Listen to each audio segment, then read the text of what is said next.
Hi you guys, welcome back to another episode here on Feather Nest Studios, where art and magic combine to create beautiful, beautiful miniatures.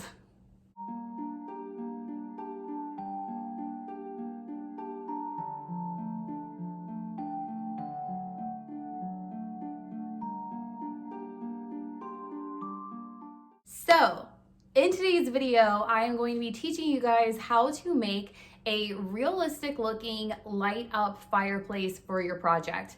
And if this is your first time here, make sure to hit that subscribe button because I am making the Spellman Mortuary dollhouse.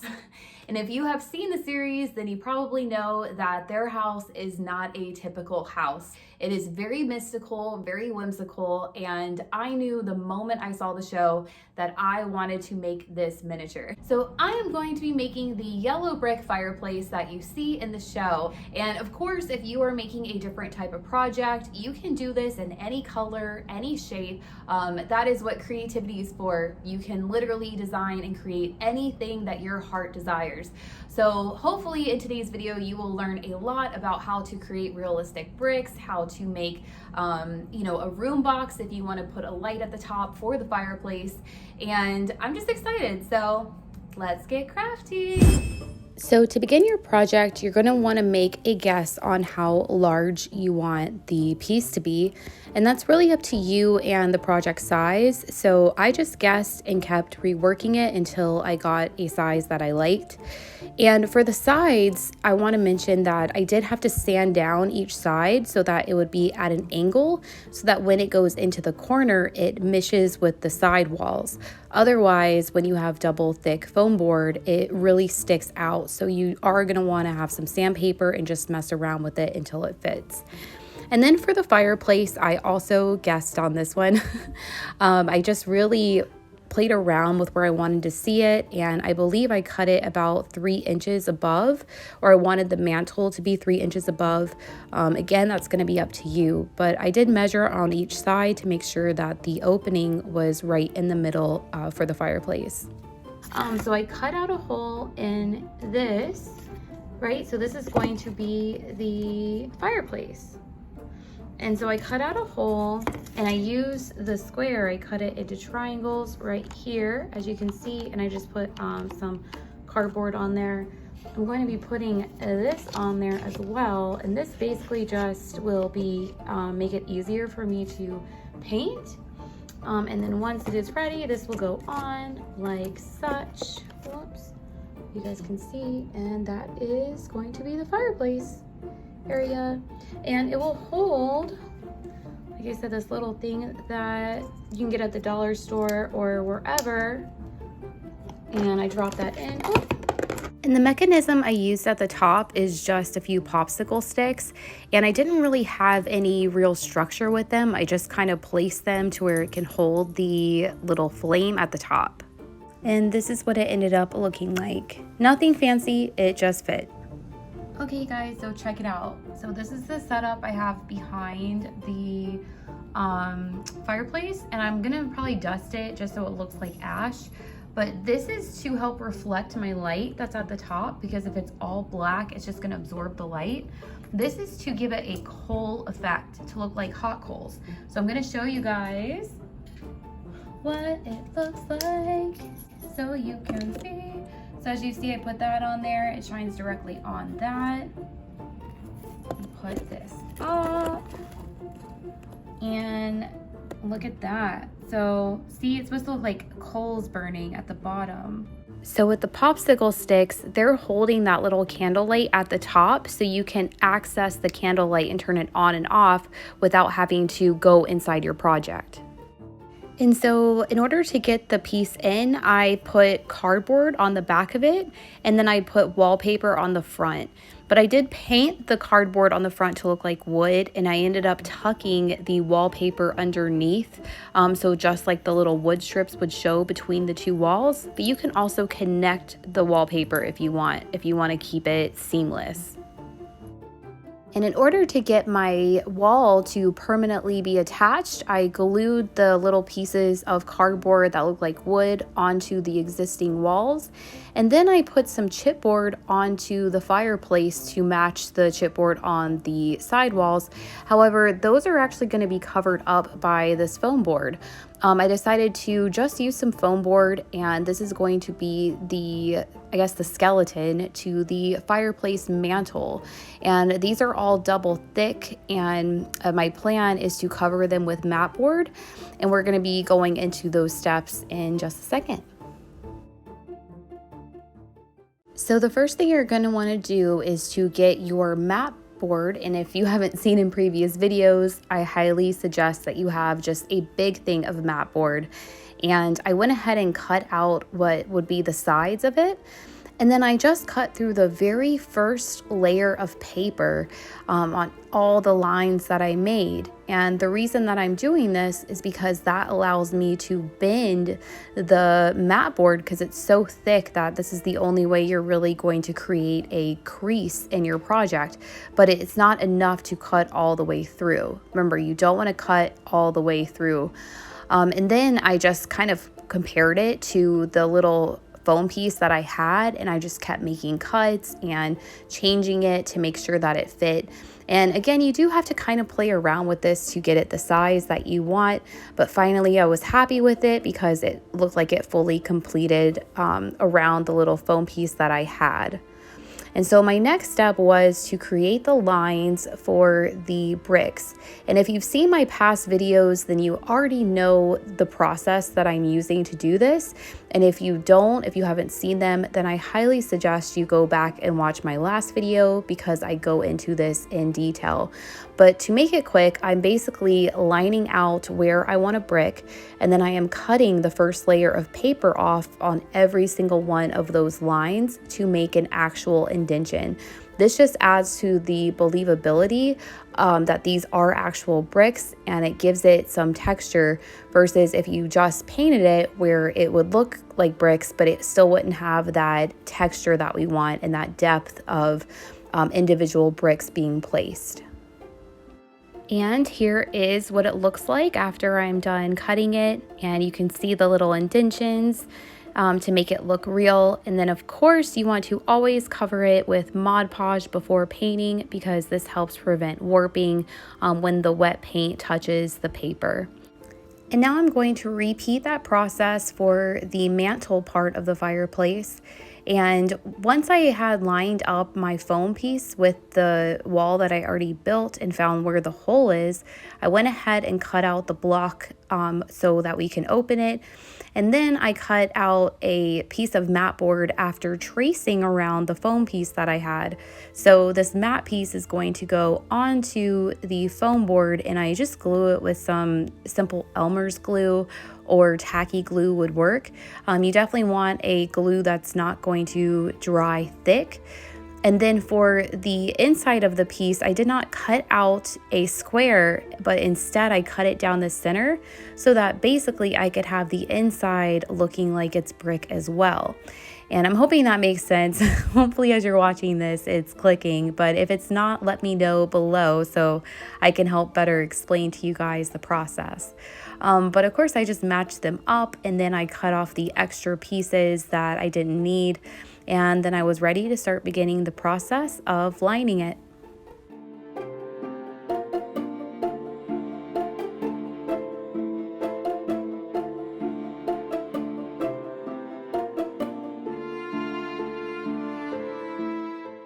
I just want to make a note for you guys too that it's okay if it's not perfect. It really does not show as much when you paint it. And so even if you have little bits of paper sticking out, that really gets suppressed when you put Mod Podge on. So it doesn't have to be perfect. It just has to be where you feel good about what you're making. Then you want to cover the base in black. That helps you really show the depth of the brick and just makes it easy for when you paint on top.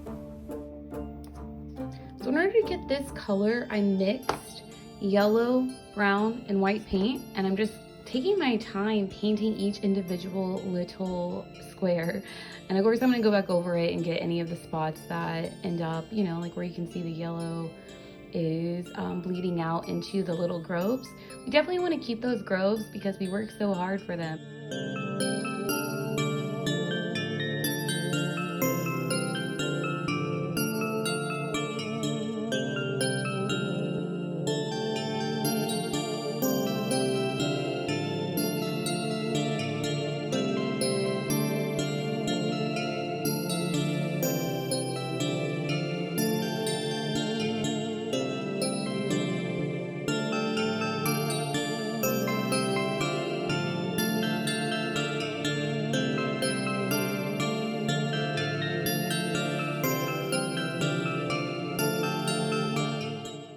And so now that I have everything painted, it's time to do the wood on the sides, and that is why I left the sides open.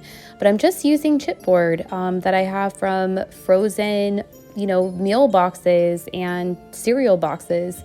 And I'm just going to be using these to cover basically on each side. And then I'm going to be putting this popsicle stick at the top to kind of make the mantel shelf, which makes it really accessible. All the items we're using should be very cost efficient and easy for you guys to recreate. And that's, again, why I love miniatures so much, because you really don't need much to make it happen. And then to paint it, I'm just going to be using brown and black, which is my go-to. I mean, really, if you just have brown, black, and white, there's so much you can do with just those colors when it comes to making miniatures. But I went ahead and painted everything, and then I put the sticks on this little clip. I don't know if you can see that to the right top, but those clips are so useful, and I think I got them at the dollar store for like $6 for $1, so highly recommend it. And then I just put some white and lighter brown streaks on everything to give it a wood grain look, and that really helps just make it super believable that this is a real little fireplace made of bricks and wood. And then to permanently glue them down, I'm just using a regular thing of Elmer's glue. Elmer's glue does really, really well when it comes to simple things like this. But of course, you want to use a stronger glue like wood glue or a stronger tacky glue when you're doing your actual walls. So I would not recommend using Elmer's glue for everything, but it definitely works when you're just making little pieces of your project. And then also I use a lot of hot glue as well, but I only use hot glue when I want something to be glued right away, because it doesn't really give you any time to, you know, work with it. So hot glue is great for that, but hot glue, you do have to be careful, because if it gets hot outside or if you have your project in a car, it could melt the glue. So just be aware of that. But I did use wood glue for the top piece, just so if I put anything heavy on top, it can hold it and I'm not worried about it falling. But this is the comparison of what I've been trying to create. So this is what it looks like on the show, and I really feel like I've done it justice. So you guys will have to let me know what you think down below in the comments. So as we get to this point, I had this massive realization about my project. And so if you've seen my past videos, then you might have heard me talk about the different layers to my project. And I have to make my project detachable, because basically the base is too big for it to fit through a door. So in order to be able to ensure that I can move it out of my room once I build it, I do have to make sure I can turn it on its side to fit out of a doorway. And so my thought process when I had gotten up to this point was that if I can detach it, then that little top space would be open for me to access the little candle light and turn the light on and off. But as I sat with it and I thought about it, I realized that if, let's say, the project's put together and someone comes over and they want to see it, I want to be able to showcase that light that I worked so hard to create. And the idea of detaching the top 2 stories of the house is kind of daunting to me. So It took me a few weeks and I really sat with what I wanted to do, and I played around with many different ideas in my head about how to create a better way to access that light. And after a lot of contemplation and worrying if it's going to destroy what I've created, I came up with a system that I am really, really happy with. And that is basically using a portrait to cover up a hole and to make that detachable in order to access the light. And I'm really, really excited with it. I think it opens up a lot of possibilities for other hidden gems within my project. And it also highlights the big mantle painting that they have in the show. But as you will see, I do change what they have traditionally in the show into my own little thing. But I reasoned with myself that, in all honesty, Zelda probably would have taken down the painting that she had at some point. So there might be a little bit of a spoiler in this episode if you have not seen the show. But if you're just more here for the art, then by all means, continue on. And if you guys are building like a room box, which is basically just a room, the technique I just showed you guys could work perfectly fine. So you don't have to do this, but this does just give you more options for what you can create. And one other thing I do want to say is that something I did off camera that you guys are gonna see in the next little bit when I show you the fireplace is that I added an extra popsicle stick below the shelf that I had just because I felt like that looks more realistic. And then I added some black paint at the very top of the fireplace to show, ashes that would have naturally gone up the fireplace if they were burning fires. And then I also added a little bit of white paint to the top of the shelf, and that's a great way to introduce dust, right? Because we want it to look like it's been sitting there and maybe it's collected dust over the years. So you guys will see that in the clips that I have of the fireplace, but I did not unfortunately get that on camera because I was just in crafting mode and not even thinking about it. So I wanted to include that in this little bit, but let's get started on to part 2 of this project. So my first step was to cut a hole out of the wall I already made. Obviously, I would recommend that you do this before building the project, but because I didn't know I wanted to do this, here we are. I'm not gonna lie, this was pretty tough. It actually took me way longer than you see here in the video. I really had to just go in as slow as I possibly could so I didn't accidentally cut outside of where I wanted to. But finally, I was able to make the cut and pop out my little piece.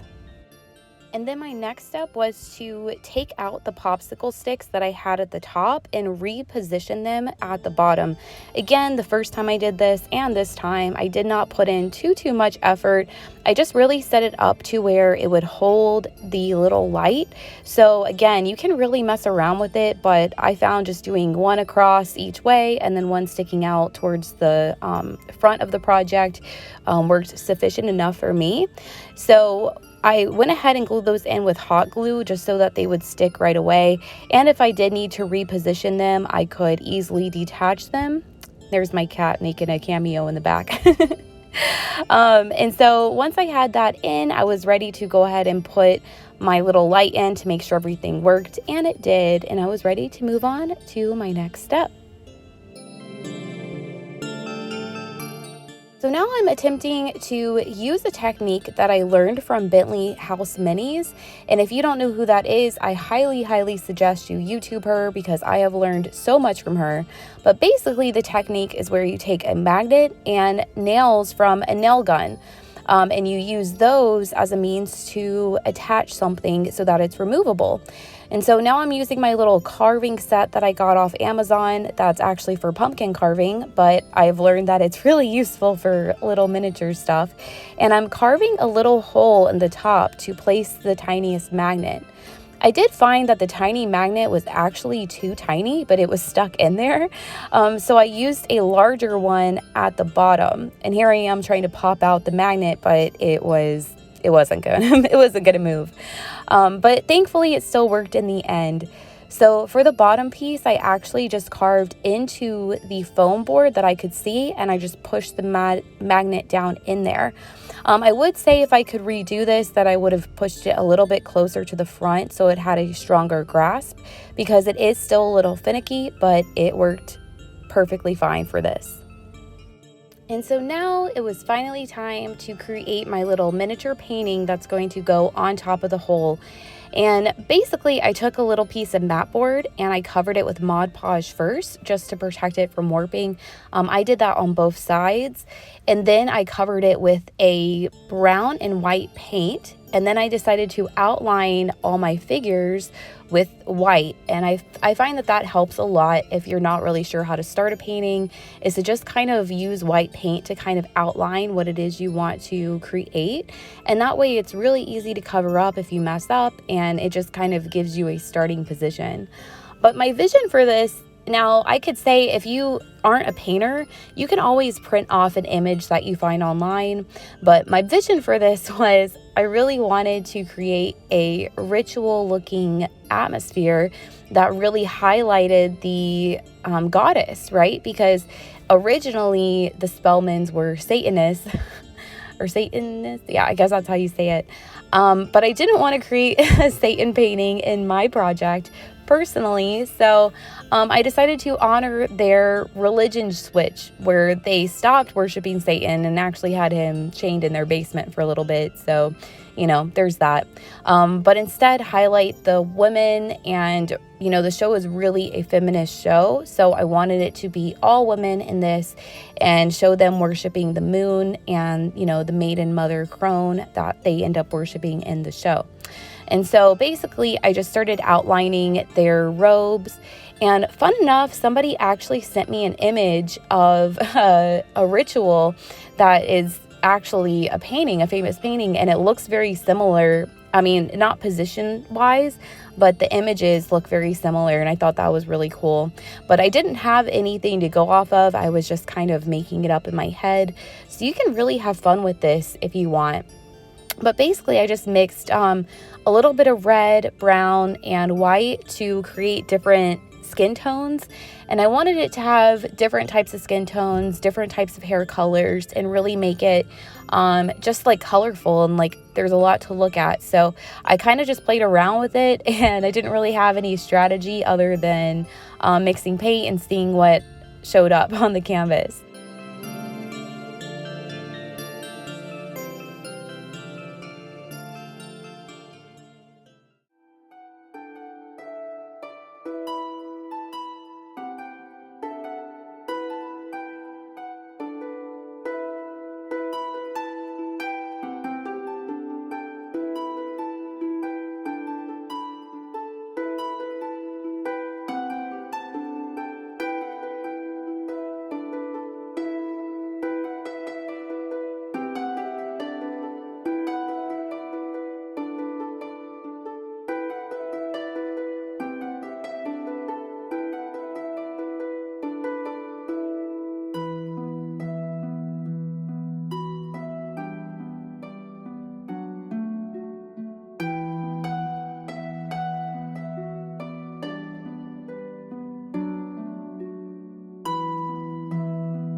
And then once the paint was dry, I went ahead and took some glossy Mod Podge and covered the entire thing, just so it would have that extra layer of protection and finish.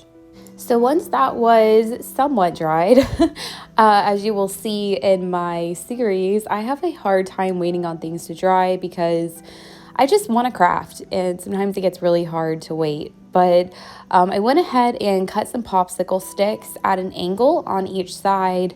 And with this, I just kind of guesstimated about where to cut. I'm sure there's probably a more proper way to do this.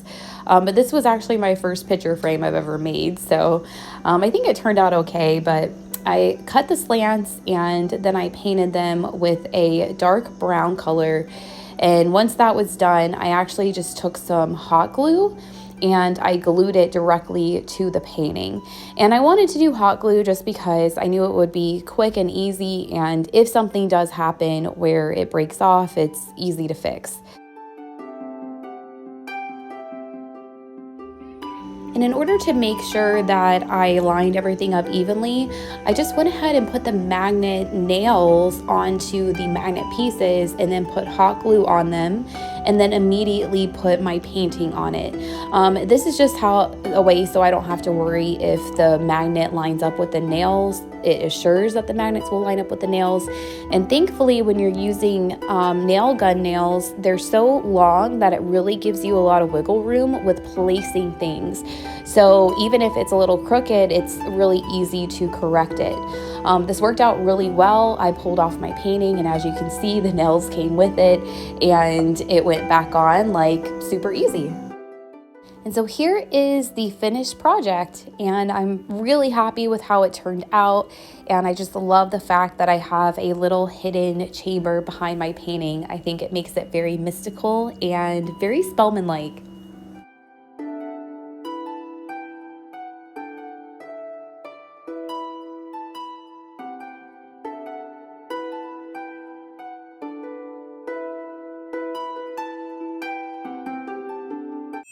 All right, thank you guys so much for joining me on today's episode. I hope you learned something, enjoyed something, and had some fun as we crafted together. And please make sure to hit that like button. I am a brand new channel and I only have, I think, 6 subscribers right now. And shout out to you guys. You guys are my OGs.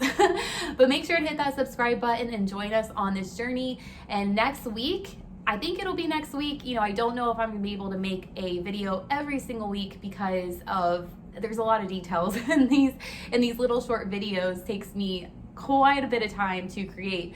But I am gonna be building the herbal room, which is on the opposite side of the dollhouse, and I would love to have you guys back for that project. So until next time, happy crafting.